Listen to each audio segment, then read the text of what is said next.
Hello everyone. In this section we will see some concept of software testing. Our subject is software testing. Overall weightage for this subject is 150 marks. Same like software engineering. 70 marks your theory paper, remaining 30 marks for end sem exam, total 100 marks, and remaining 25 marks for end sem practical.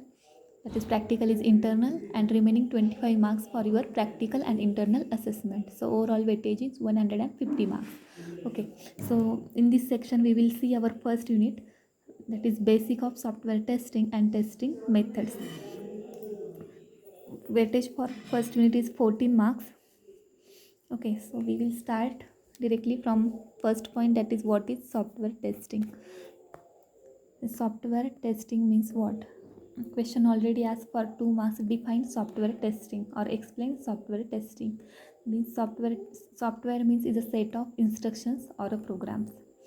You already know what is software. Now software testing means काय की तुम्हाला particular software काय करायचं, taste करायचे. जे software design केलं असेल, develop केलं असेल, त्याच्यावर टेस्टिंग परफॉर्म करायचं. टेस्ट करायचं म्हणजेच काय करायचं की ते सॉफ्टवेअर चेक करायचं. म्हणजेच काय करायचं की एखादं सकाळी डिझाईन केलेलं सॉफ्टवेअर आहे ते चेक करायचं. म्हणजेच काय करायचं, ते according to requirement analysis design झालं की नाही ते चेक करणार, की त्याच्यामध्ये जे आउटपुट येतं ते प्रॉपर आहे की नाही, किंवा त्याच्यामध्ये जे कुठल्या एरर्स आहेत ते आयडेंटिफाय करायचे असेल तर आपण काय करणार आहे, टेस्टिंग करणार आहे. डेफिनेशन काय होईल की software testing is a process use to identify correctness, completeness and quality of that particular developed software.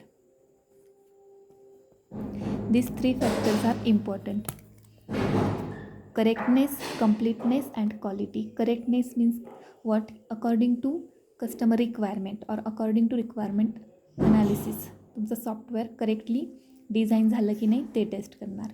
Second, completeness means what?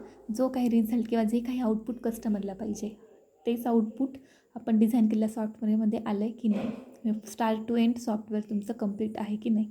आणि last one is quality. Quality means quality factor is consider for look and feel of software.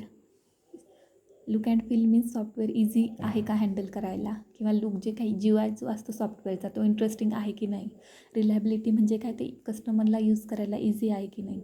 परत कस्टमरच्या requirement satisfy होत आहे की नाही. आणि speed, time वगैरे हे सगळे फॅक्टर कशामध्ये येतात, क्वालिटीमध्ये. मग तुमचा करेक्टनेस, सॉफ्टवेअरचा कम्प्लीटनेस आणि क्वालिटी हे 3 फॅक्टर चेक करायचे असेल तर काय करणार आपण, टेस्टिंग परफॉर्म करणार. मग डेफिनेशन काय, software testing is a process use to identify correctness, completeness and quality of that developed computer software. ही एक स्टँडर्ड डेफिनेशन आहे सॉफ्टवेअर टेस्टिंगची. किंवा अनदर डेफिनेशन काय होईल की software testing is used to identify errors. Errors म्हणजे जे सॉफ्टवेअरमध्ये एरर्स येतील ते आयडेंटिफाय करण्यासाठी. किंवा गॅप्स म्हणजे काय की स्पेसिंग ऑर मिसिंग रिक्वायरमेंट. दुसरा फॅक्टर काय की software testing is use to identify errors.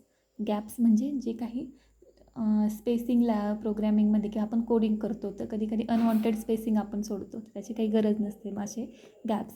आणि मिसिंग रिक्वायरमेंट मीन्स कस्टमरच्या सपोज 10 रिक्वायरमेंट असतील आणि सॉफ्टवेअरमध्ये 8च रिक्वायरमेंट सॅटिस्फाय केल्या, तर त्यात मिसिंग रिक्वायरमेंट कुठल्या आहेत हे सगळं आयडेंटिफाय करायचं असेल तर आपण काय परफॉर्म करणार आहे, टेस्टिंग. मग software testing is use to identify error, gaps or missing requirement in your software.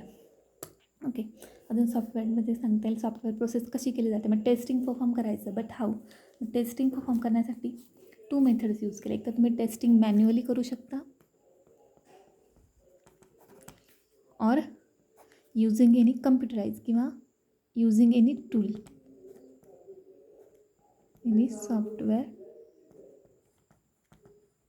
Testing tools, की जे आता सध्या करंट मार्केटमध्ये जे टूल्स अवेलेबल आहेत की डिरेक्टली आपण टूल्स यूज करून, tools is nothing but software. एखादे छोटे सॉफ्टवेअर टेस्टिंगचे यूज करून आपल्याला जे टेस्ट करायचं असेल सॉफ्टवेअर त्याचं इनपुट आपण त्या सॉफ्टवेअरमध्ये देणार आणि त्याच्यावर टेस्टिंग परफॉर्म करणार. किंवा सेकंड आहे, याला म्हणतात ॲटोमॅटिक टेस्टिंग. ॲटोमॅटिक म्हणजे तुम्ही रेडी सॉफ्टवेअर एखादं यूज करून टेस्टिंग परफॉर्म करता, ॲटोमेशन टेस्टिंग. फर्स्ट आहे तुमचं मॅन्युअल टेस्टिंग. मॅन्युअल टेस्टिंग म्हणजे तुम्ही स्वतः user without using any tool और without using any software randomly तुम्ही काय करताय मॅन्युअली म्हणजे पेपर बेस तुम्ही काय करताय सॉफ्टवेअर टेस्ट करताय. मॅन्युअलीचं एक्झाम्पल जर घ्यायचं झालं की सपोज आपण एखादा कॉलेजचा ॲडमिशन फॉर्म आहे, कॉलेजचा ॲडमिशन फॉर्म फिल केला, त्याची प्रिंट काढली आणि मग आपण काय चेक करणार आहे की कॉलेजच्या ॲडमिशन फॉर्मवर आपलं नेम करेक्ट आहे का, आपलं 10चं मार्क्स करेक्ट आहेत का, आपला ॲड्रेस करेक्ट आहे का, आपला आधार कार्ड नंबर करेक्ट आहे का, हे आपण स्वतः टेस्ट करणार आहे. त्याला काय म्हणायचं मॅन्युअल टेस्टिंग. आणि automation testing using any software tools म्हणजेच काय, एखादं सॉफ्टवेअर आपण यूज करायचं. तर सपोज मार्केटमध्ये करंटली अवेलेबल खूप सॉफ्टवेअर आहेत. टेस्ट ट्रेल असेल, टेस्ट लॉग असेल, मी ऑलरेडी तुम्हाला हे सांगितलेले आहे टेस्टिंग टूल्स. ते कुठलं तरी एखादं टूल यूज करून त्याच्यामध्ये जर इनपुट दिला आपला ॲडमिशन फॉर्म तर आपल्याला ॲटोमॅटिकली रिझल्ट येईल की काय त्याच्यामध्ये मिस्टेक्स आहेत त्या. त्याला काय म्हणायचं ॲटोमेशन टेस्टिंग. ओके. किंवा सॉफ्टवेअर टेस्टिंगला आपण अजून एक म्हणतो V&V process. V&V process. V&V means verification and validation process. आता हे verification means what and validation means what आपण नेक्स्ट पॉईंट आहे पुढे तेव्हा आपण पाहूया. आता फक्त एवढं लक्षात ठेवा की software testing is a verification and validation process. तर पहा 2 मार्क्ससाठी क्वेश्चन येतो explain software testing or define software testing. मग काय सांगणार फर्स्टपासून software testing is a process use to identify correctness, completeness and quality of that developed computer software. ही एक स्टँडर्ड डेफिनेशन. सेकंड आहे software testing is use to identify error, gaps or missing requirement in software. Third point software can be done either manually or using any software testing tools. आणि fourth आहे